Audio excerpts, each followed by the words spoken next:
Hi, Val back again, and I wanted to share with you some other experiences, some things that I've learned. You're never too old to learn, and I'm discovering new things. One of the patterns I discovered was that I was listening to a lot of advice from other people, reading books, and I was intaking information, but I wasn't doing any action. I wasn't doing the work that they suggested. I'd listen to all these good ideas and go on to the next, but I didn't do the work.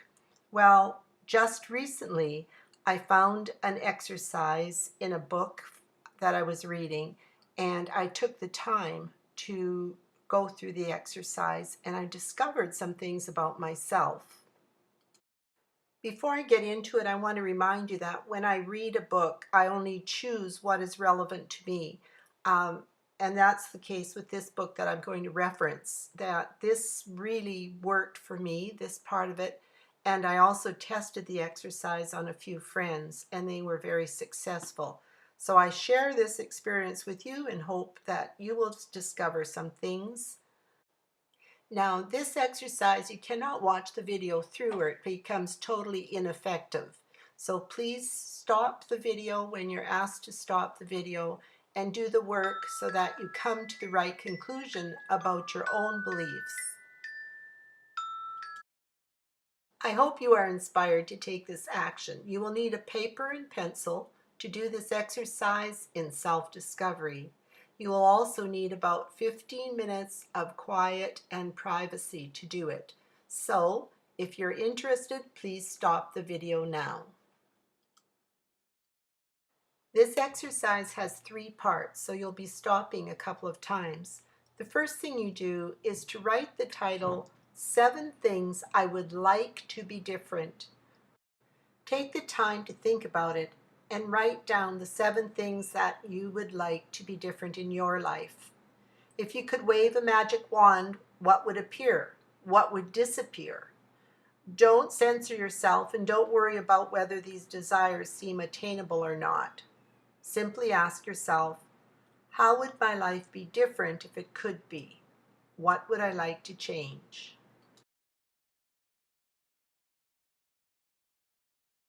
Welcome back. If you put your heart and soul into that activity, you found that was not an easy thing to do. And now it's time for us to look a little deeper. Go back to the very first thing you wrote and imagine that that change has already taken place. Picture yourself with the change and think about 2 positive aspects that that would have brought to your life, would bring to your life, and write them down. 2 positive aspects, 2 positive changes you would see in your own life as these things were magically attained. So take the time to do the positive aspects for all 7 and come back to the video. You may stop the video now. Welcome back. We're on the home stretch now. There's one more section, the last section. Now, we know that everything is not always positive in our lives, and there's some negatives. So even if your wishes were granted, you would find or could find some negative aspects about the change. So now we go back over the 7, looking for, if this did happen, are there any unexpected negative consequences that I might experience? So write 2 negatives that may happen for each one of those changes, and then come back to me. You may stop the video now. Now for further analysis, let's go back to our positive outcomes and read over them, and you will see a pattern to them. These positive outcomes translate into our dreams, our aspirations, what we want out of life. Even if we didn't admit it to ourselves or notice all of them before, they're really something that we can work toward, that we can strive for, that we can think about, that we can imagine. Are my dreams. These are the things that I want out of life, because there is always more than what I have today. Now, the last step is just as important, because going back over the negative aspects of our changes, there is often a reoccurring theme, and these themes of what are the obstacles that keep us from achieving our dreams or achieving the things that we want. For myself, the one of my obstacles was that I always felt I didn't have time. Time kept coming up over and over again. There wouldn't be time for this or that. And another one of my friends, fear, showed up multiple times in the negative aspects of those changes. So to move ahead, we need to identify the obstacles and work to overcome the obstacles. The good news is that for some things, it just took a recognition.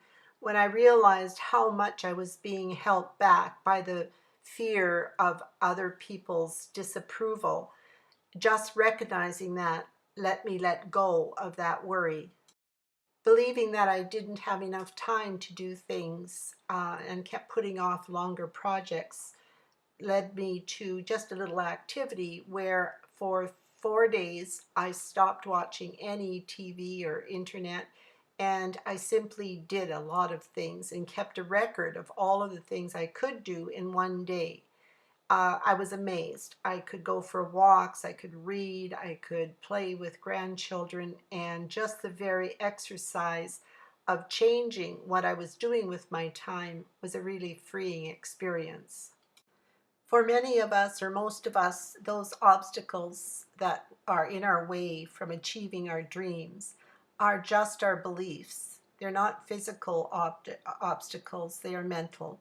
And if our beliefs don't serve us anymore, we just need to change those beliefs. And a belief is just thoughts that you keep thinking. And we have the ability to reject the ones that aren't serving us and empower the ones that are serving us.